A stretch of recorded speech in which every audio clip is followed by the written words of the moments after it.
Mateus 13, do 44 ao 46. Assim diz a santa palavra de Deus. O reino dos céus é semelhante a um tesouro oculto no campo, o qual certo homem, tendo achado, escondeu. E transbordante de alegria, vai, vende tudo que tem e compra aquele campo. O reino dos céus é também semelhante a um que negocia e procura boas pérolas. E tendo achado uma pérola de grande valor, vende tudo o que possui e a compra. Amém. Meus irmãos, nós vivemos em uma cultura em que as pessoas estão sempre correndo atrás daquilo que aparentemente tem valor. Mas essa mesma cultura está profundamente confusa acerca daquilo que realmente vale a pena, daquilo que realmente tem valor. O mundo nos ensina a medir a importância das coisas pelo seu valor, pelo seu preço, pelo status que ela pode nos proporcionar diante de outras pessoas. Vivemos em uma cultura onde muitos criam uma imagem cuidadosamente construída para impressionar. Nós vemos isso direto nas redes sociais, em cursos oferecidos, em discursos de palestrantes. O valor está naquilo que você possui, naquilo que os outros acham interessante, aquilo que faz brilhar os olhos.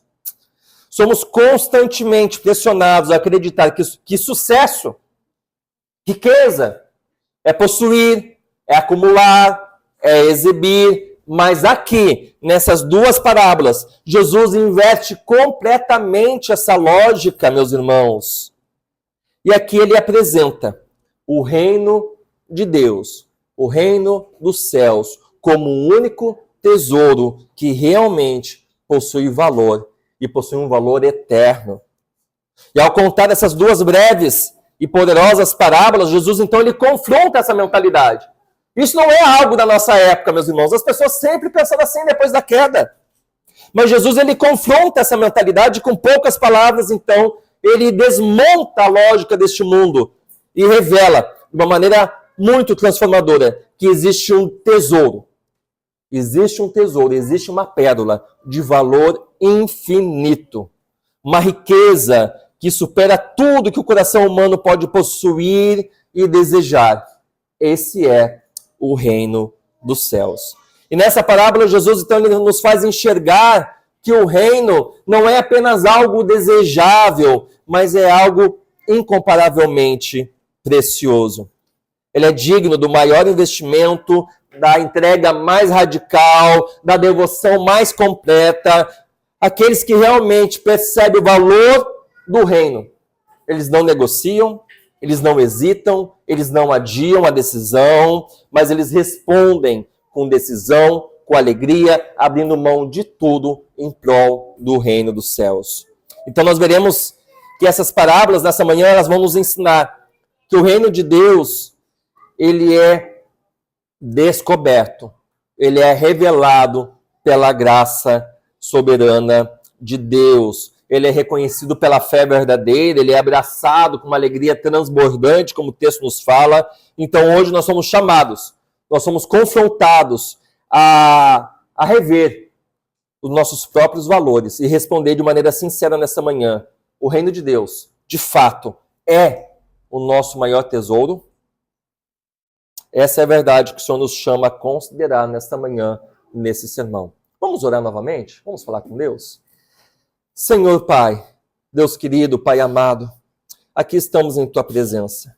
Nós já tivemos um momento maravilhoso de louvar e adorar a Ti, de participar de um santo batismo, e nós ouvimos a leitura da Tua palavra, e agora a Tua palavra será pregada, exposta, ensinada.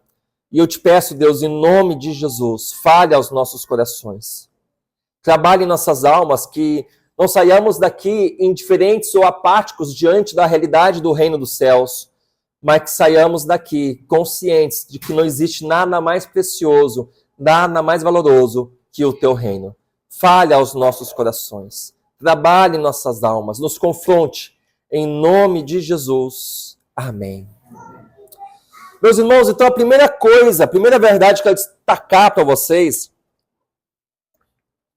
é sobre uma verdade descoberta de maneira inesperada. O que diz ali no verso 44? O reino dos céus é semelhante a um tesouro oculto no campo, o qual certo homem, tendo achado, o escondeu. Na época de Jesus, meus irmãos, até na Idade Média, mas por séculos sempre foi assim, não existia bancos, cofres como nós conhecemos hoje, um lugar seguro para guardar algo precioso. Então, quando alguém tinha algum objeto de valor, algo muito precioso, moedas, joias, metais preciosos, as pessoas colocavam em jarras e fechavam, colocavam, enrolavam em panos ou dentro de um pequeno baú e cavavam um buraco e enterravam no chão. Isso era muito comum.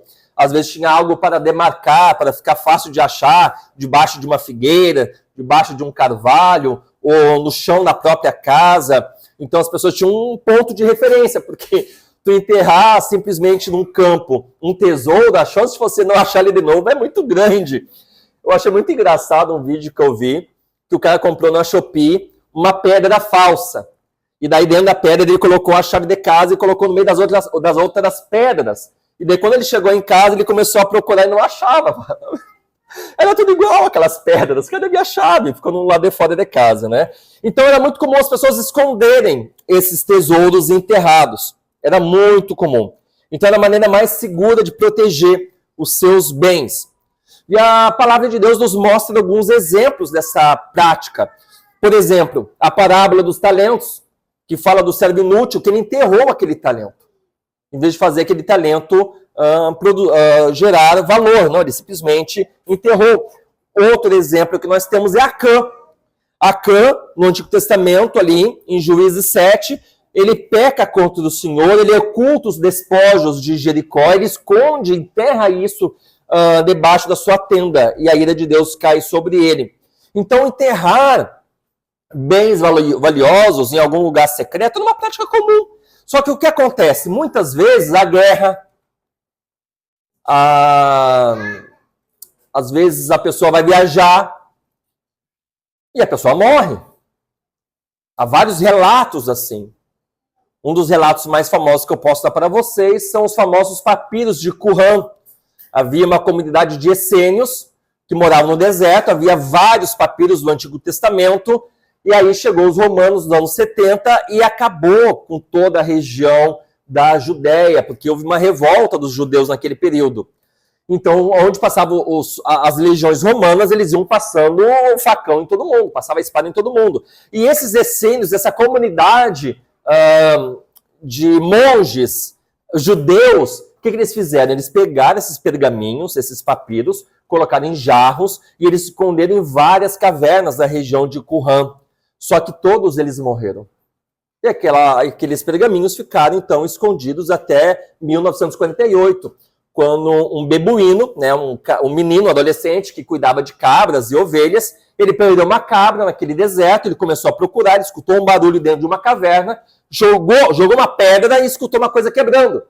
Ele pensou que ia escutar o berro de alguma cabra, não, era uma coisa quebrando. Ele falou, opa, o que tem ali dentro? Então ele descobriu ali vários pergaminhos. E uma coisa interessante, né? Esses pergaminhos têm em média de 2.000 a 2.200 anos. É muito tempo. E quando comparar esses pergaminhos com os textos hebraicos que nós temos, que chegou até nós por meio de copistas, copiando através dos séculos, esses pergaminhos são exatamente iguais aos textos copiados de geração a geração, provando que a palavra de Deus é perfeita, inerrante, infalível e que Deus preservou a sua palavra no decurso dos séculos. Então, um grande tesouro, um tesouro incalculável. Então, em mais de 800 cavernas e mini cavernas naquele deserto, foram encontrados esses pergaminhos. Então, isso era muito comum. As pessoas morrerem, guerra, viagem, e aquele tesouro ficar, então, escondido, encoberto, esperando alguém para encontrar. E havia uma lei naquela época. Qual era a lei? A lei da terra estabelecia que se alguém encontrasse um tesouro enterrado em um terreno, poderia ficar com aquele tesouro. Mas, se essa pessoa que encontrou o tesouro naquele terreno é empregado do dono do terreno, ele não pode ficar com o tesouro. O tesouro pertence ao dono. porque naquele momento ele está representando o dono do terreno, ele está trabalhando nas terras. Então, se ele trabalhando ali nas terras, ele encontra aquele tesouro, o tesouro não é dele, mas é do dono que mandou ele fazer alguma coisa, acabou encontrando aquele tesouro por acaso. Então, esse era o entendimento daquela época. Então, por isso, aqui na nossa parábola, para evitar qualquer disputa ou questionamento legal, o mais seguro, a coisa mais segura e legítima para garantir o direito, a posse desse tesouro é o quê? Comprar o terreno. Você compra o terreno, aí você pode escavar o que você quiser, o que tu encontrar debaixo daquela terra, aquilo ali pertence a ti. Diferente do Brasil. Porque se tu estiver cavocando a tua casa, no teu terreno ali, para fazer a fundação, mexer em alguma coisa, tu encontrar petróleo, não é teu, é do Estado. Que triste, né? Mas lá naquela época seria teu, todo o petróleo, você ficaria rico, igual nos Estados Unidos, como a gente conhece o filme lá da família Buscapé, né? Oi? Fósseis também, mesma coisa. A Carolzinha aí é geóloga, ela sabe, aí mexe com fósseis e tal, né? Puxa, que pena, né? Imagina tu encontrar um osso de dinossauro e não poder ficar com ele. Mas naquela época podia. Mas aquela coisa, fica com o dono ou fica com o estranho. Agora, se você é empregado, não. Quer ficar com aquilo ali, você vai ter que comprar aquele terreno. E é exatamente isso que acontece aqui na nossa parábola. Ele vai lá, vende tudo que ele tem, compra aquele terreno, porque ele entende que o tesouro que ele encontrou é infinitamente maior do que tudo que ele possui, tudo que ele tem. Agora, olha que interessante, meus irmãos. O tesouro do campo, nessa primeira parábola, ela foi encontrada por acaso, por alguém que não estava procurando por ele. Aquele homem jamais imaginou que naquele campo comum encontraria uma riqueza capaz de transformar completamente a sua história, a sua família, a sua situação financeira. E essa parábola, essa primeira parábola, ela ilustra profundamente a natureza espiritual do reino de Deus. O reino dos céus, meus irmãos, é um tesouro que está oculto aos olhos do homem natural. A mente carnal ela é incapaz de perceber a beleza e o valor do reino dos céus. É necessária uma revelação divina, um milagre da graça, para nós enxergarmos aquilo ali e dizer, isso é um tesouro, isso vale alguma coisa. Somente a ação regeneradora do Espírito Santo pode abrir os olhos espirituais para alguém reconhecer de fato a preciosidade do reino. A Bíblia nos afirma, meus irmãos, que o ser humano está o quê? Morto em seus delitos e pecados, como nos diz Efésios 2:1. Por isso, o homem não pode por si mesmo desejar, anelar, amar aquilo que só é discernido espiritualmente. Ele jamais perceberá tão valioso é o reino dos céus. A Bíblia nos dá vários exemplos de pessoas que acharam o reino sem estar procurando o reino. A Bíblia tem vários exemplos. A mulher samaritana não estava procurando o reino. Foi Cristo que foi até ela e revelou o reino. O apóstolo Paulo queria matar as pessoas que faziam parte do reino, até que ele encontra Cristo na estrada de Damasco. E as escamas caem dos seus olhos e ele entende, Cristo é Deus. O evangelho prega o reino. E isso muda a vida dele. O carcereiro de Filipos, em Atos 16. Tudo nos indica que esse carcereiro foi um dos caras que pegou o chicote e relhou o apóstolo Paulo.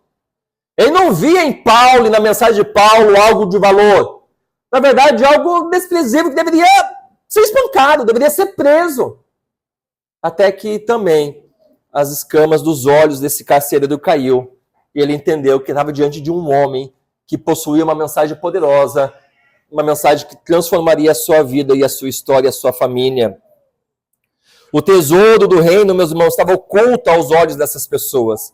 Mas eles foram o quê? Eles foram surpreendidos pela graça soberana e irresistível de Deus, que abriu seus olhos para ver e desejar a maior riqueza que o ser humano poderia possuir.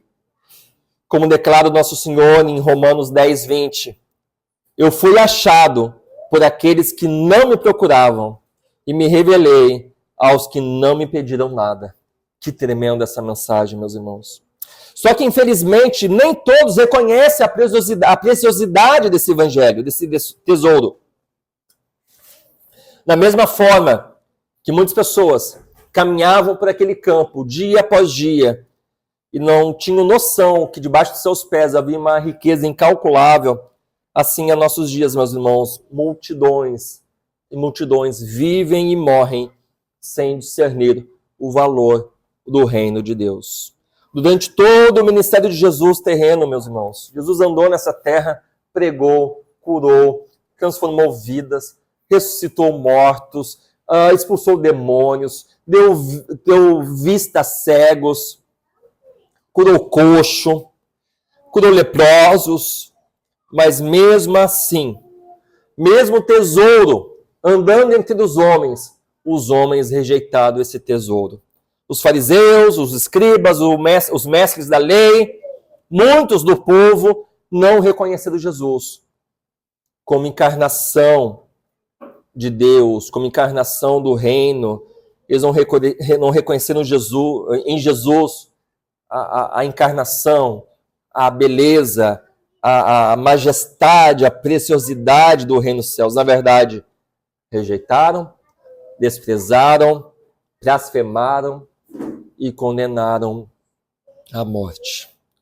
E hoje, meus irmãos, milhões de pessoas não têm a menor ideia da existência desse reino, ou até já ouviram falar desse reino, mas desprezam como algo que não tem valor, algo irrelevante, ou algo até desprezível. Vocês sabem disso, vocês já passaram por isso quando tentaram falar do reino para alguém. Pessoas totalmente apáticas, indiferentes acerca da mensagem que você tem para compartilhar. Para essas pessoas, meus irmãos, o reino permanece oculto. É necessário que esse reino seja descoberto. Não fazem ideia do preço desse reino. Não fazem ideia do que estão deixando escapar. Mas nós, cada um de nós aqui, nós somos chamados a proclamar, a anunciar, a pregar o valor desse tesouro eterno, imperecível. Agora, uma coisa muito importante. A apatia, a indiferença, o desprezo do mundo diante desse tesouro não é motivo para você desanimar. Não é motivo para você ficar triste. Não é motivo para você parar de pregar e falar desse reino. Meus irmãos, essa é a atitude natural daqueles que são mortos em seus delitos e pecados. Como nos diz Romanos 3, do 10 ao 12. O estranho seria se você começasse a falar do reino e todo mundo abraçasse. Todo mundo achasse maravilhoso. É contra a natureza do homem caído. É normal a gente pregar e as pessoas rejeitarem. Estranho seria alguém desejar algo que é contra a sua natureza e o seu desejo.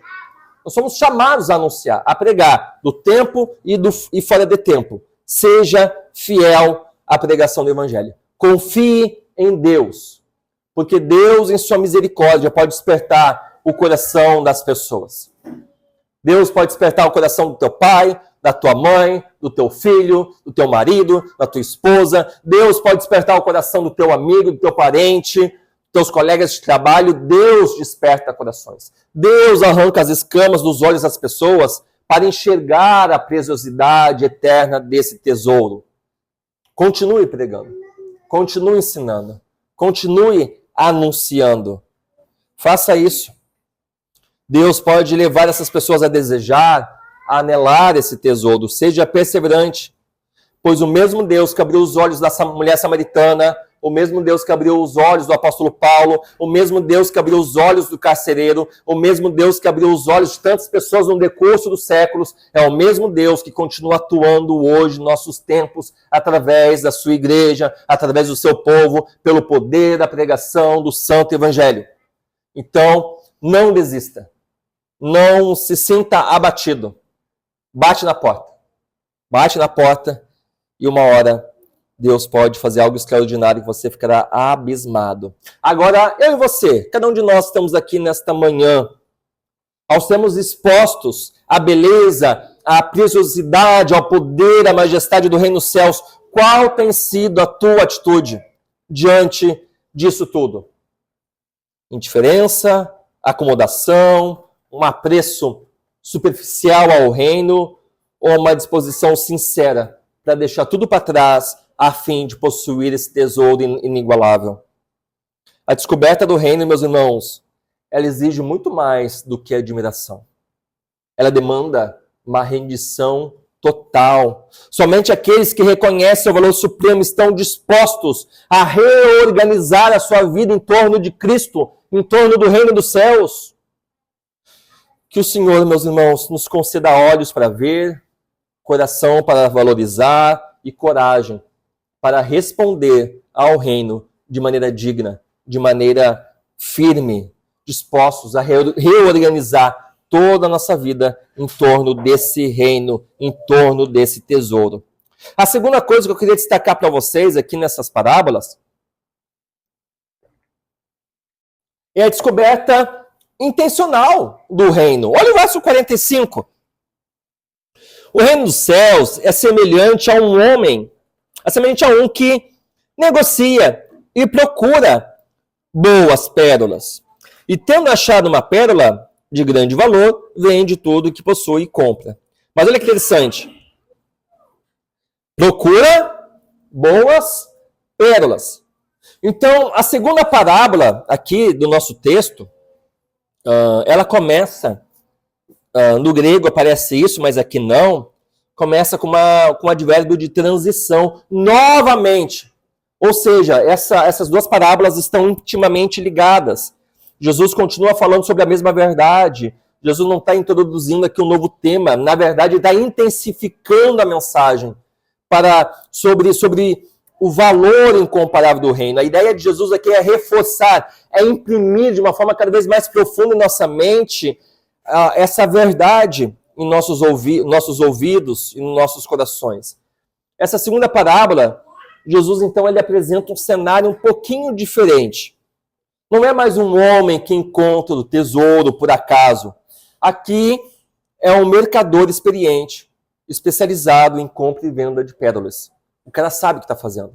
Ele sabe o que está procurando.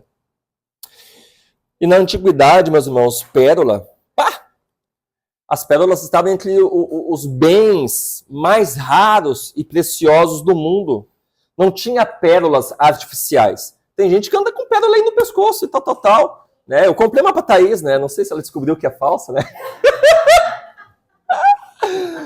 Comprei lá no Xing Ling, lá da Shopee, né? 10 pila, né? Chega a correntinha, chega a marcar o pescoço, né? Que loucura! Mas naquela época não era assim. Se a pessoa tinha uma pérola no pescoço, porque era pérola. Então, se você via uma pérola no pescoço da pessoa, você pensava assim, rapaz, esse é rico. Porque se eu trabalhar a minha vida toda, eu não vou conseguir comprar essa pérola. Mesmo se eu acreditasse em encarnação e reencarnasse 500 vezes, mesmo assim não ia conseguir comprar esse negócio. É muito dinheiro. É muito caro a pérola, né? Por quê? Porque a pérola naquela época era extremamente difícil de conseguir. Era extremamente arriscado. Por quê? Porque envolvia mergulhos profundos e perigosos. Por isso era símbolo de riqueza, prestígio, de beleza incomparável. E o mercador aqui da parábola de Jesus, o que ele faz? Ele procura, então, em todos os lugares, uma pérola majestosa, que superasse todas as pérolas que ele já tinha visto, em valor, em beleza, em tamanho. Só para vocês terem uma ideia, a pérola mais cara que já foi encontrada lá na Filipinas, em 1959, pesava 30 quilos e vale em torno de 100 milhões de dólares. Uma pérola de 100 milhões de dólares de 30 quilos. Essa não dá para colocar no pescoço, né? Mas imagina, 100 milhões é mais de R$500 milhão. O que você faz com R$500 milhão? Muita coisa, né? Não, vou comprar uma pérola para escorar aqui meus livros aqui na estante. Imaginar que tem pessoas que fazem isso, né? Mas tem pessoas que não têm noção. Eu, se visse uma pérola desse tamanho, eu falava, que bola legal esse negócio brilhoso aqui. É igual o caso de uma senhora, eu acho que foi na Inglaterra, não me lembro, que ela encontrou uma pedra preciosa e ela escorava a porta com aquele negócio. A pessoa morreu, pobre. Até que um neto viu aquilo ali, achou interessante, ficou meio curioso, levou para avaliar, custava 50 milhões. E a mulher morreu pobre com o tesouro em casa sem saber. E tem pessoas que são assim, o tesouro está no teu lado, e o tesouro está perto de você, Cristo oferecendo tesouro, e você fala, mas isso Ah, não quer não. Negócio feio. Negócio nada a ver esse aqui. Tem gente que não tem noção das coisas preciosas. Mas também tem gente que não tem noção do perigo, né? Porque tem um gaúcho chucrão aí do interior, não me lembro se era de Santa Maria, não me lembro onde é que ele era, que lá tem o campo de treinamento dos militares, e aí atiraram uma bomba lá, um negócio lá, e o negócio não explodiu. E o cara carpindo lá o campo dele, encontrou aquele negócio, achou legal e colocou para escorar a porta da cocheira lá dos porcos. E o troço ficou 30 anos lá. Imagina se aquilo ali explode, arrebentar ele, os porquinhos, não ia sobrar nada. Tem gente que não tem noção daquilo que vale, mas também não tem noção daquilo que é perigoso.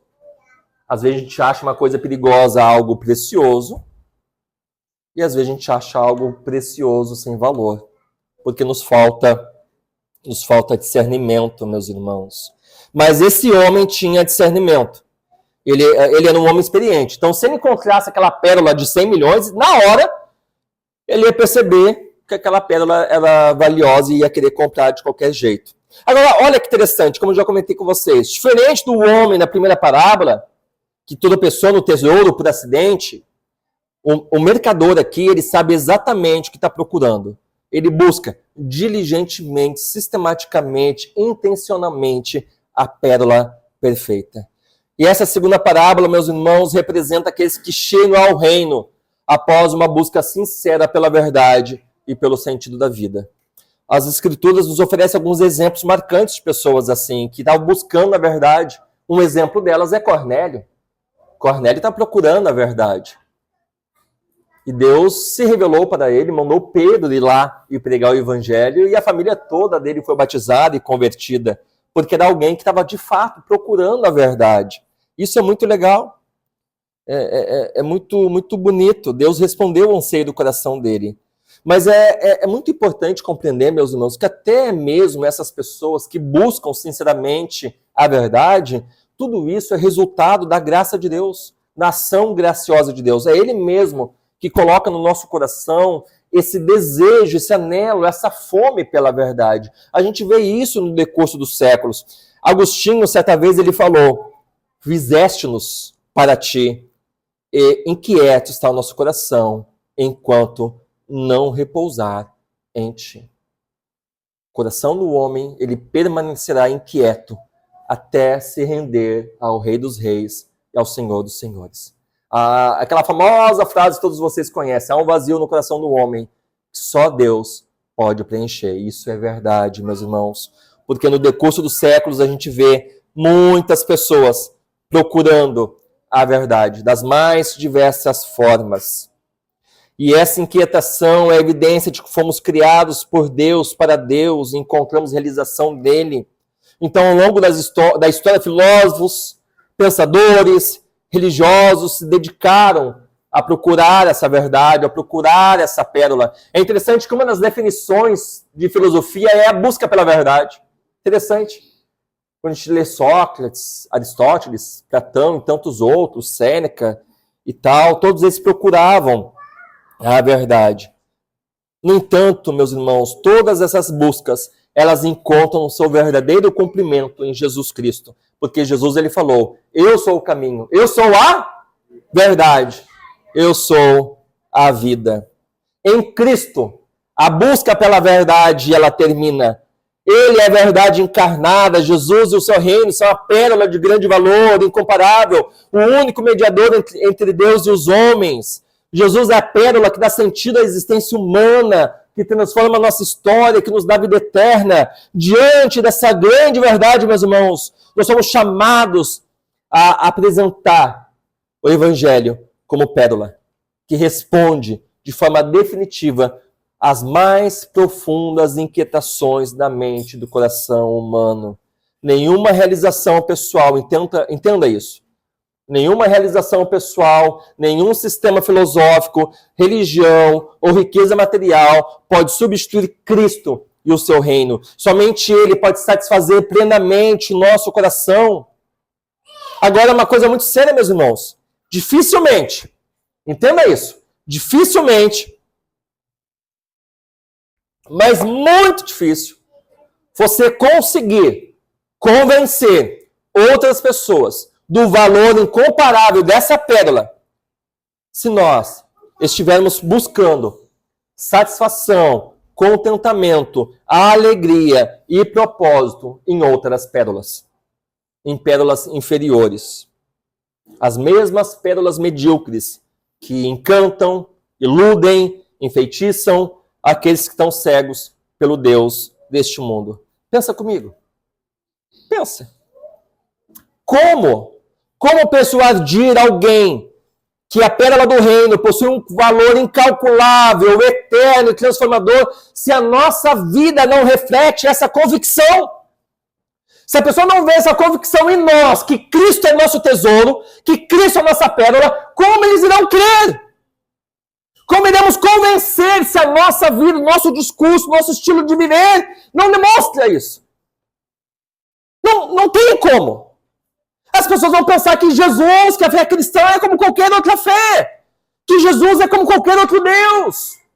Como qualquer outro caminho, uma coisa sem valor, porque eles não veem Cristo em nós. Como centralidade da nossa fé, da nossa vida, da nossa família. Não tem como.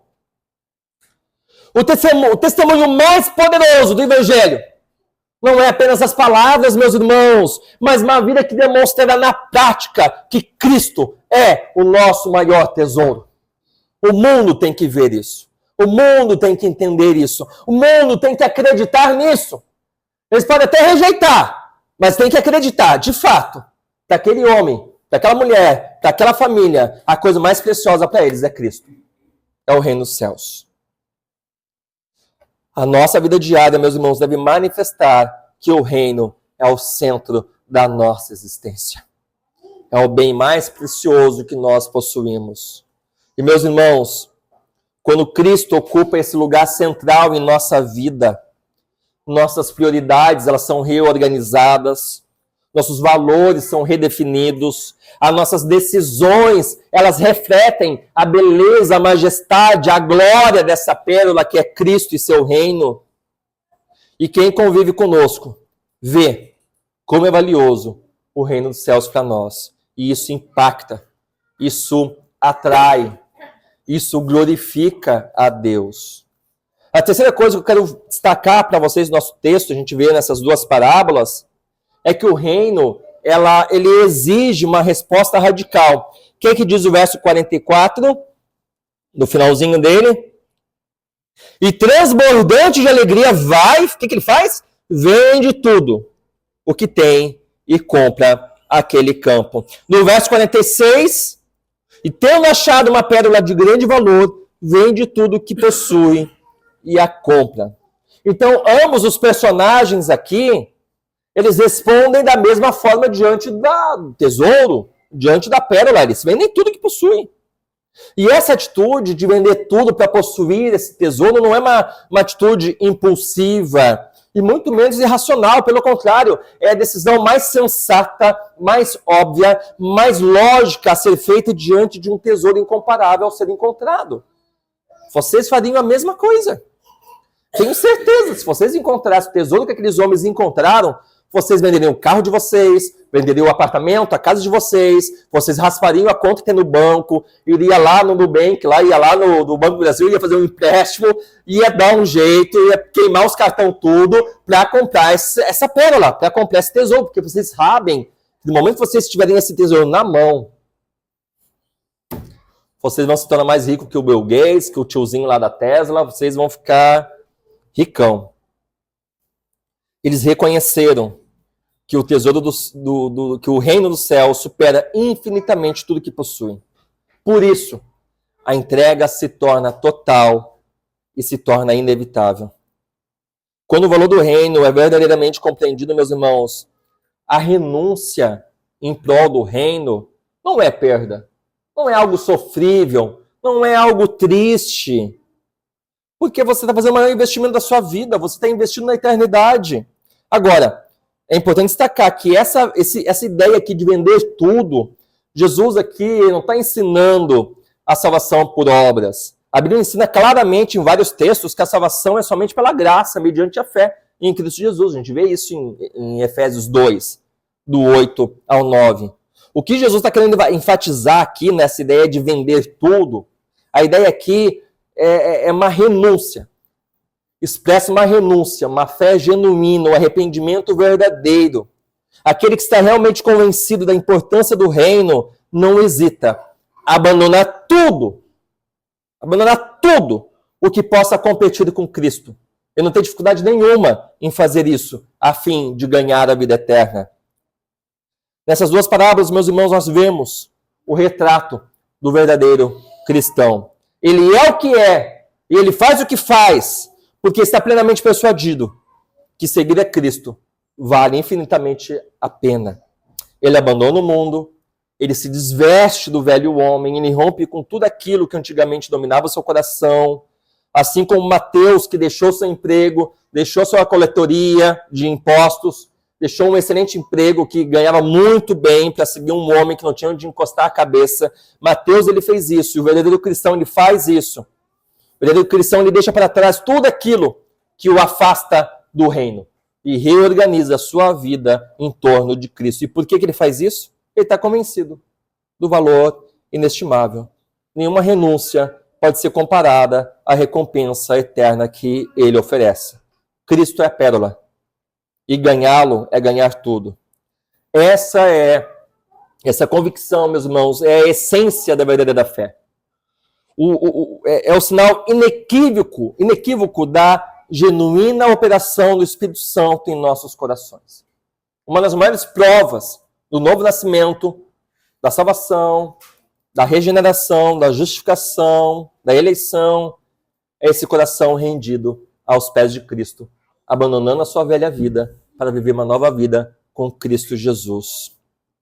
E quando a Bíblia nos fala, meus irmãos, que nós devemos ter a mente de Cristo, devemos buscar a mente de Cristo, como diz lá em Coríntios, ele quer dizer que devemos aprender a valorizar, a apreciar aquilo que Jesus aprecia, a rejeitar aquilo que Jesus rejeita.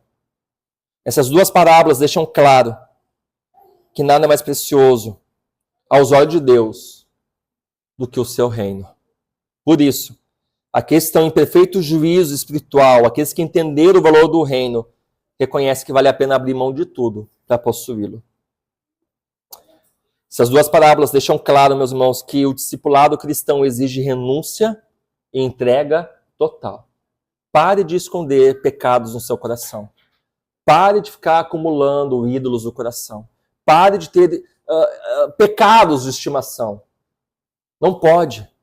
Rejeite tudo isso, abra mão de tudo isso. Nova vida, novo começo, nova história. Abandone todos os pecados que te afastam de Deus. Abandone tudo aquilo que você faz, pensa e deseja e ama, que você sabe que Deus despreza, abomina e odeia. Faça isso. Não perca o tesouro do reino por causa de migalhas que Satanás te oferece. Pequenos momentos de prazer e alegria, que nada disso compara com a alegria que o reino te oferece. Não faça isso.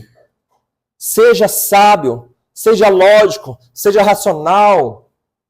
Abandone tudo em nome do Evangelho de Cristo. Aqueles dois homens não ficaram tristes a abandonar tudo. Eles não ficaram. A mesma coisa o cristão. Quando ele contempla a alegria, a beleza, o amor, a glória do reino, abrir mão de tudo é a coisa que ele mais deseja nela. Seguir Jesus e obedecer seus ensinos é a coisa que ele mais anseia. A coisa que ele mais quer é viver para a glória de Deus, por amor a Cristo que morreu na cruz por ele, que deu a sua vida para que ele pudesse herdar a vida eterna. Ele quer fazer isso, ele anela por isso. É prazeroso para ele, não é pesaroso. Tem gente que é assim, mas se eu virar crente, se eu for de Jesus, eu vou ter que parar de ir nas quengas. Cara, parece brincadeira, mas não é. Não é. Um cara falou isso pra mim. Pastor contando que estava evangelizando lá, falou, lá no Nordeste, né? Não, mas pastor, se eu virar crente, eu vou ter que deixar de ir nas quengas. Aí o pastor falou, que isso, cara? Trocando Jesus pelas tias da vida. Meu Deus do céu. A gente acha engraçado, mas a questão, e você? Pelo que você tem trocado Cristo? O que tem travado a sua vida de entregar totalmente a Cristo? O seu coração e a sua história. Talvez não seja as quendas da vida. Mas talvez você está colocando o teu emprego em primeiro lugar, os teus bens em primeiro lugar, pecados ocultos em primeiro lugar, pornografia e tantos outros pecados que só Deus e você conhece. O que tem te afastado do reino dos céus? Cuide o teu coração. Cuide a tua vida. Não negocie o reino dos céus com nada deste mundo, meus irmãos. Com nada. Essa parábola, meus irmãos, nos ensina também, nos revelam o porquê que muitos não abraçam o reino. Tem pessoas que são o que são, fazem o que fazem, porque não estão plenamente convencidas, persuadidas de que vale a pena seguir Jesus. Evitam a decisão, hesitam em tomar a cruz, não estão convencidas de que Cristo e o seu reino sejam uma solução para a sua vida, não estão convencidos de que o tesouro e a pérola valem tanto assim, e por causa dessa indecisão, por causa dessa visão distorcida do que é o reino, essas pessoas estão perecendo, estão morrendo, estão perdendo a sua vida, estão indo para o inferno. Mesmo a pérola e o tesouro sendo oferecida por seus parentes, pelos seus amigos, por estranhos. São pessoas que já ouviram o evangelho, são pessoas que já ganharam bíblias, são pessoas que já foram convidadas para ir na igreja, mas são pessoas que não veem o reino dos céus como algo precioso.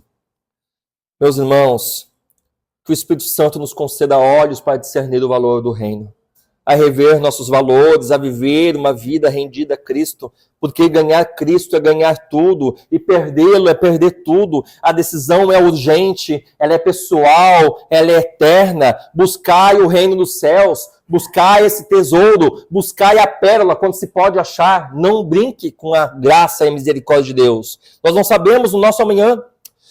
Para finalizar, meus irmãos, quarta coisa que eu destaco aqui no nosso texto é que encontrar o reino gera uma alegria transformadora. Volta um pouquinho ali, volta ali para o verso 44. O que diz ali? E transbordante de alegria, vende tudo o que tem e compra aquele campo. Uma alegria transbordante. A renúncia, meus irmãos, não é marcada por tristeza. A renúncia é marcada por uma alegria profunda, uma alegria abundante, pois o reino é fonte de sentido, de propósito, de esperança eterna. Essa alegria, ela é fruto da nossa reconciliação com Deus, é fruto da vitória contra o pecado, da morte, do diabo e do inferno. É uma alegria transbordante porque ela não depende das circunstâncias. Essa alegria está firmada na nossa união com Cristo. União essa que jamais poderá ser quebrada. Nada poderá nos separar do amor de Deus. Nem fome, nem nudez, nem espada, nem morte, nem potestade, nem demônios, poderosos deste mundo, nada pode nos separar do amor de Deus manifestado naquela cruz. Nada. Nada pode nos separar. Tudo pode ser tirado de ti, mas menos Cristo e o seu reino.